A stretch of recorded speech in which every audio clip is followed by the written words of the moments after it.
right, perfect. So I'm glad we connected. It's been a while. How have you been? Definitely. Yeah, I'm good. Really good. Yeah. That's Yeah, for good. sure. I mean, I'm not sure what was the last time that we had contact. Yeah, it was a couple of years 2017 ago. maybe Yeah, or 18. Yeah, something like that. it's Quite when I some years had ago. yeah, Yeah. it's when I Yeah, had the you wrote this blog. blog. So what's Yeah. that? Yeah, Yeah. it was a good interview. Going back to 2017, the blog was that was a very interesting interview. It got a lot of attention. It's just Really? Yeah. yeah, it's just the things changed with me. I got more into online streaming, got more into different things. So that's what I'm doing now. So I'm streaming a lot on Twitch. I post a lot on YouTube as well, and started the podcasting. And I think right now that's podcasting is probably the way to go in this day Yeah. and age, with COVID and people aren't, people want to hear what's going on. They want to see video. YouTube is getting very big. Um, so yeah, I guess we'll get right into it.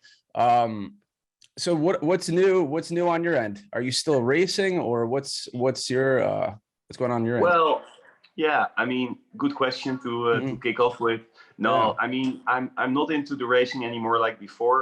Mhm. I used to do, of course, seasons in racing, like full seasons, sometimes 10, 15, 20 races or race weekends in a year. And Mhm. yeah, that's been different now because I kind of, after 2018, I think was my last racing season Okay. in a professional way. And after that, I mean, still I'm doing like test work sometimes for teams, for cars, for car brands, for racing teams. For example, when they prepare for the season, I really like doing that because I really like to be still connected to the racing world. Right. And yeah, and on the side, I do some co-commentary for Formula One in the Netherlands, and yeah, sometimes podcasts and stuff like that. I mean, I love racing; it has always been my passion, and Right. I will always be related to it in some kind of way. So yeah, I like it definitely the way it is now. And on the other side, I have my full-time business. I have my own management agency for athletes. Oh, great. So we do like, yeah, mainly football because it's really popular here. Right. Right. And it's getting really popular now in the US. So yeah, that's my main business at the moment. And but in regards to racing and cars, I will always have my passion for that, and will always do my things. Okay. Yeah, great. And I know we talked about this in the past when I had the blog, but as far as racing, just give us kind of like a backstory. How did you start? How did you get into racing exactly? Well, like many race car drivers, we mostly started in go karting because Hmm. when you're at a young age, you start, doing go karting. You like it or you don't like it, and then I really liked it. I mean, my dad took me to the go karting racetrack once, and I was completely in love.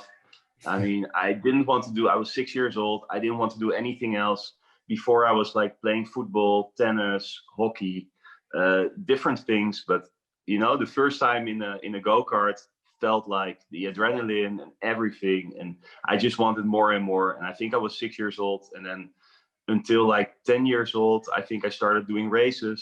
Right. And yeah, that was really like things were taking off, and it became better and better. I won some titles like national championships, and then progressed to European racing, European championships. And yeah, I really loved this period. I drove against really good guys that are, I mean, the last one was like Kimi Raikkonen, who retired last year from Formula Right. One. But it's been a great period, and that's where you kind of establish this feeling and this talent, and yeah, you want more and more. And when I was 17, 18, or not, I think even 19, I went to car racing. Right. And car racing is, I started in the Netherlands and then progressed quite quickly to international racing. And yeah, I've done a lot of things like with Porsche in general, Porsche Hmm. Carrera Cup, Porsche Super Cup, which is in the same weekends as the Formula One. Right. And after that, I did also GT racing. So GT cars and yeah, GT Masters in Germany, which is like the top series in GT racing. So yeah, I really loved it, and I look back at it with such a great feeling. And yeah, Yeah, it's been a great period. I'm Yeah. sure it was a great feeling getting behind the wheel of some of these cars. What would you say is your favorite car that you've driven so far? Well, I've done a lot of racing with Right. Porsche. I mean, I love the brand, and you know, driving Porsche Super Cup was amazing because you travel together with the Formula One to all these weekends, and yeah, that's just the whole ambience and you know everything, the pressure, and yeah, I really loved that series, and in particular also the car and the brand, and yeah, so I think that's still my favorite. But the best car I drove was like LMP2. I did testing. That's like the Le Mans series car, you know, the car, the Right. open Yeah. cars with the wings, and yeah, and before that time I also did Formula 3, which is also great. Um, to be very honest, I don't really have like one favorite car, but yeah, it were like different periods, and Hmm. you know, in the end, I love the competition. You know, I didn't race because I was a car fan. Right. I raced because I love competition, and that That's was my drive. That's very interesting because usually it's the opposite. Usually someone gets into it because they are a car fan or they, love certain cars. But Yeah, that's different because you love it because you like, you want to compete, you want to get to the next level. So exactly. that's very interesting to me because I'm a car fan. I love the cars. I Yeah, love being behind the I wheel of know. these cars. Yeah, So, I know. But to tell you the truth, I uh, will tell you a secret. I don't know so much about cars. right. So when you asked me to do this podcast, I thought, you know, what if he's going to ask me things about cars? Because you know, I'm really not like a car expert. I mean, I like cars, of course, Right. and I I can mean, I'm kind of appreciate to be a honest, I'm car. kind of the same way. I mean, I have an understanding of the car brands and what is what, but I'm not a mechanic. I'm not getting behind, I'm not opening up the engine, taking things apart. I never wanted to No, be a mechanic. I just love being around these cars, the sounds, yeah, you may know, but I'm more into the design and functionality of cars. I like, obviously the brands Porsche, Lamborghini, Ferrari, all the I'm a yeah, design functionality. I like a car that can take turns, not a car that just goes fast in a straight line. Like in the US, a lot of people they like these muscle cars and these big yeah, cars with a lot of power, yeah, but you take those cars against, some of these Porsches and on the track, yeah. they're not gonna No, handle it. So not at all. No, yeah. no. So No, that's but in America, it's more about you know power and horsepower, right, engine stuff like that. You see it in NASCAR, you see it in right, IndyCar. It's and if you look at Formula One, for example, is of course top of the bill when it comes to development and right. being efficient also, because Mhm. Formula One is also about efficiency. Right. Getting the more horsepower out of the smallest engines, basically, and that Exactly. makes it so high tech. And but to be honest, you know, I'm also not technical at all. I know very well how to what a car behaves like, you know. Right. So when I'm driving a car, I can feel quite well how it behaves, what we should change, and Right. yeah, I have a good feeling with cars, but. I'm not a mechanic. Sometimes, you have these questions from fans like, how much horsepower does your car have, or how Right. I had no clue. I was always like, yeah, I don't really Yeah. know, but still, it's lovely to feel the power, to feel Oh what's yeah, the I'm limit sure. of a car. Like Hmm. how far can you go, yeah, and how can you get the maximum out of the car, and I'm that's sure what I the love. And I'm I sure can the do that really. adrenaline rush is pretty intense when you're behind the wheel of some of these cars. Yeah, yeah, So you get yeah. that That's great. feeling like when you're, sucked into the seat.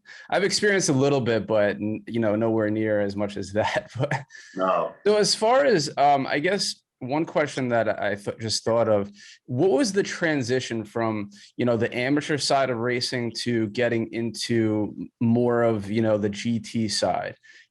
How did that happen? Where, what was that turning point for you? Yeah, it's hard to say. I mean, I was like, first when you go out of go-karting, you start to do Right.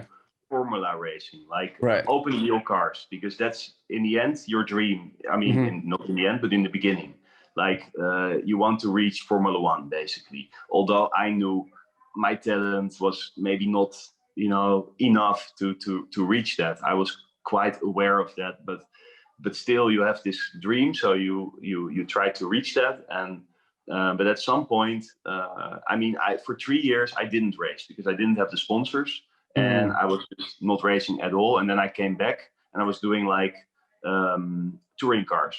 Okay. So, and that went quite well. I was sponsored by yeah, a big radio station in the Netherlands, and yeah, I found some smaller sponsors, and that really took off my career.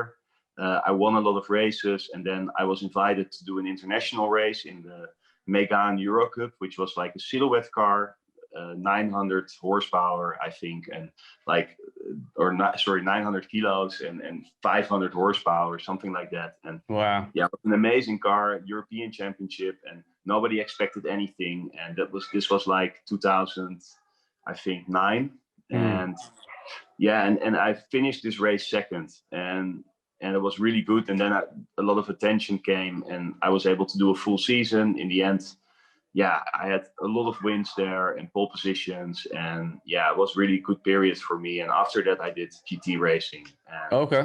yeah, I loved it. I mean, I've been racing against the best drivers out there. I've been racing in different continents, also in the Mm. US, and yeah, it's been a great time, really. What would you say is your favorite track, or what, where in the world would you say is your favorite place to be when it comes to racing? Well, there are a few ones, because the nature of some racetracks is completely different. For Right. example, I've been racing in Monaco, which is a Oh, street wow. circuit, Yeah. super famous, of course. And yeah, I really like this because it's so much about where's the limit. You know, whenever Hmm. you are too fast, there's a wall. So Right. you Right. can't get away with anything. You drive through this city of Monaco and you see all these, Oh, man. hotels and bars and things, and everything is going so quick because it's almost every corner is a blind corner, and because you're racing through a city. Mm. And yeah, that was a great experience. And I loved to be, you have to be so precise Right. to do this. And another racetrack that I really love is Nürburgring, the Yep. Nordschleife. Hmm. It's very famous because it's Right. not really a typical racetrack. It's 25 kilometers. It's like a combination, like a rally track almost. And Right. yeah, it's super famous. And if you go there, it's a whole cult thing. You know, many Mm. people are camping there, and Right. yeah, when you do 24 hours, it's like 400,000 people attending, and people having barbecues there, many Right. fans from all over the world. I love it. And I really liked Circuit of the Americas in Texas, Austin. Yeah, that's where I am Yeah. right now. Yeah. Oh, really? Yeah, Yeah. I Oh, actually moved from New York to Austin, Texas. So I've been here 3 years. Actually, I think the last time we talked was when I was transitioning to move here. So yes, Coda for sure is a great track. It's amazing. yeah. I haven't really been to a race. I've been inside the stadium for a cars and coffee, like a Sunday kind of just meet and greet. But it's a great track. Yeah. And I Yeah. think It's that's lovely.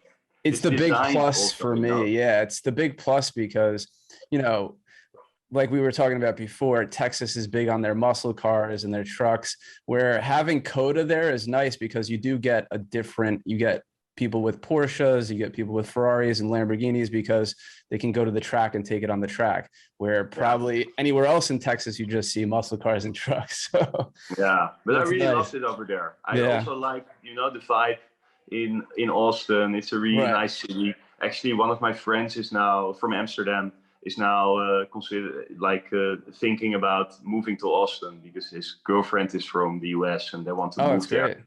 and he's looking as we speak at houses in Austin. So Oh, that's yeah, amazing. yeah, it's a small world. Yeah, Yeah, exactly. Yeah, I yeah, like it here. The weather is good. The people are very nice, and you do yeah, have Coda around the corner if you want to see some races. yeah. One question that I know we've talked about this in the past, and it is a big question for a lot of people. What advice would you give someone trying to get into racing? You know, I know you said that, you know, obviously go-karting is a good step forward. Yeah, What definitely. advice would you give somebody, you know, trying to Well, get first into? of all, to get into racing is very, very difficult. I Right. mean, if you play football or you play hockey or anything, you just need like a ball and Mhm. maybe some gear, and that's it. To get seriously into racing, you need budget. You Right. need finances. So that makes it difficult, Mhm. for people to go into this direction. However, I would say it doesn't matter so much on what level you race. Right. If you have this passion and you like doing this, just do something. And I know in the US you have these dirt tracks and you have like different ways of racing. And I would say, Right. if you have some funding or you can find something, just start somewhere, because when you start somewhere, you can measure yourself against others and Right. if you have talent or not, and then you at least and but you cannot really say like there's one way to get to the top or anything. It's just Right. you have to be lucky with funding. If you have a lot of funding, try to drive in lower series first, establish yourself as a driver, make sure you develop yourself before entering in more difficult series. Right. But Yeah, in the end, that's it's about enjoying yourself.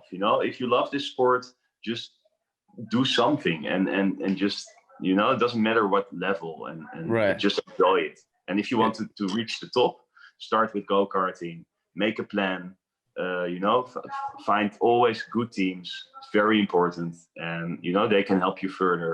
And yeah, but it's not easy. Yeah, no, yeah, definitely not. And that makes a lot of sense. And that is great advice. Yeah, there is a barrier to entry, the budget. You know, a lot of people don't have that financing at the start, you know, to get a car, to, you know, find a track that you can race on. You know, there's a lot of barrier to entry. But yeah. Um, did you have, when it came to preparing for a race, did you have a ritual? How did you prepare for a specific race? You know, what was going through your head? How did you like get into the zone, I would say? Yeah, it's a good question. It's not so easy. It's like Right.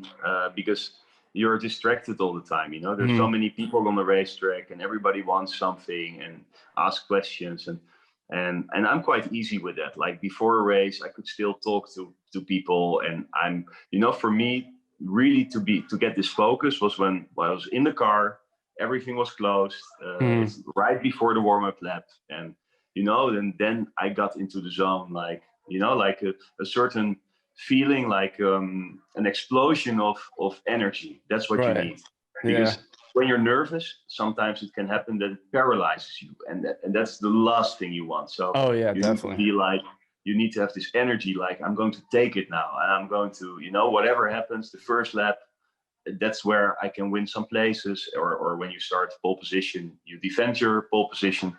And yeah, that's what I really liked, the excitement of these first Right. laps. And yeah, and before the weekend, preparation. So prepare everything, visualize what you're going to do. Maybe if you don't know the track so well, do a simulator. Hmm.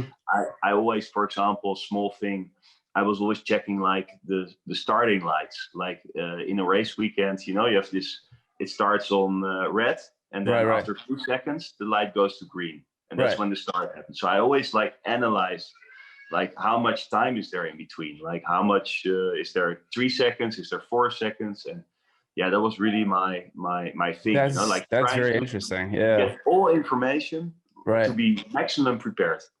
Did you spend a lot of time in simulators? Was that like a thing that they encouraged? Yeah, they did, Mhm. because it just helps you, before you Right. go to a racetrack. I mean, I can say that simulators are not even giving like not even 5% of the experience of racing, Wow. because you only have the video or the game Right. that is playing, but you don't have the heat, the feeling, the pressure, Oh yeah, that's a whole different experience. I could imagine. However, it It's probably helps you, of amazing. course, to know the corners. And Right. when you don't know a track, it buys you time because Mhm. you know the corners, and then you can just So I'm assuming move you on. did a lot of analyzing the tracks before races, knowing when to turn, when to brake, when to, gas, when to do certain things. And you knew that even before going in, correct? Yeah, I So there knew, was a lot of that. Yeah. I just want to add to that most important thing is your energy, and Right. your determination, like Hmm. the mental part, and that was always my strongest point in racing. Technically, I wasn't so good. I was good, but not as good as some of my teammates. But it's like your mentality, like Right. the feeling I'm going to do this, I'm going to take this, and that's what I like so much. I think that relates to a lot of things. Any sport or anything that you're doing, it's really like, having that drive and that energy to, you're going to do it no matter what. You have to have that, because if you get nervous, if you get hesitation, things can happen, and things don't go well usually. And I say that a lot, when I'm talking to, one of the scariest things that I notice, especially with just drivers just driving anywhere, is people who are hesitant, like scared to drive. Those, I think, are probably the most dangerous drivers, because they're nervous, they don't know when to turn, how to do things. And I think that causes more problems than somebody that has that drive and that focus, and they're not afraid. They're not so much in True. their head. If you get too much in your head, then that's when things can happen. That's So true. And I mean, what you said about the drive and the mentality, right. it's a general thing in sports, and that's why I like in my current business, like Right. managing athletes. They are playing a different sport, but the mental part is the same. Yeah. You have to be determined in what you do, and yeah, that is the most important thing. That's yeah, I think that's a great part of it. Who would you say, who or what would be your greatest inspiration? Even when it came to racing, what was your inspiration? What drove you to get into it? What was your inspiration going forward? And even now? I didn't really have like one person that was like inspiring me. To be honest, Mhm. it's of course you look at all these famous race car drivers and you want to be as good as they are, and you look at I like these documentaries about sports people in general, and Right. but it's not that I can pick out one, but in racing every season you have new teammates, Mhm. and you also look at them, what can I learn from them, what can I do, and it's interesting to work with them, and Right. yeah, I really like that. So there were many good drivers that I drove against, Hmm. and also good teammates that I had. One of them was from the US, Connor de Filippi. He's now like factory driver for BMW, I believe. Oh wow. And yeah, he's quite a good driver. But in his early years, he was my teammate in Porsche Right. Super Cup, and yeah, that was really really great. And yeah, and you work together, and that's what I really liked. Right. Working together with teammates and trying to be better. And yeah, So yeah, that's was my there a inspiration. lot of that? Was there a lot of interaction with other drivers where you saw somebody that you thought was, good at what they did, and that drove you to be better or just as good? Was there a lot of that going back and forth with racing? A lot of Yeah, camaraderie definitely. and a lot of like, Yeah, I mean it's a world of egos, of course. So right, everybody wants to be the best, and right. everybody wants to show himself. And yeah, and with some guys you have a good connection, some you never speak to. But Mhm. I've been friends with guys that I still speak to, because we all share the same passion. Right. We have this feeling for adrenaline. We have this talent to do what we like, and yeah, but to be honest, yeah, it's really nice to be in contact with everyone, and it's a good Right. connection. With Yeah. some it's better than with others, and Yeah, yeah. exactly. Exactly. Yeah. I guess, that's a big thing is, you see others doing well and you want to kind of get into that as well. So I guess, To come back to that, sometimes for me, because it was sometimes difficult, to because some guys are just better. Right, right. So you compare data. We do that a lot, and then sometimes you see somebody do something that you can't do yourself, and that's so frustrating. And I'm not talking about like a huge difference, but Right. like the worst thing that could happen to me, that was like 2 or 3 tenths off in a lap, which is nothing. But in racing, it's like it can be 10 places on the grid. So Right, yeah, exactly.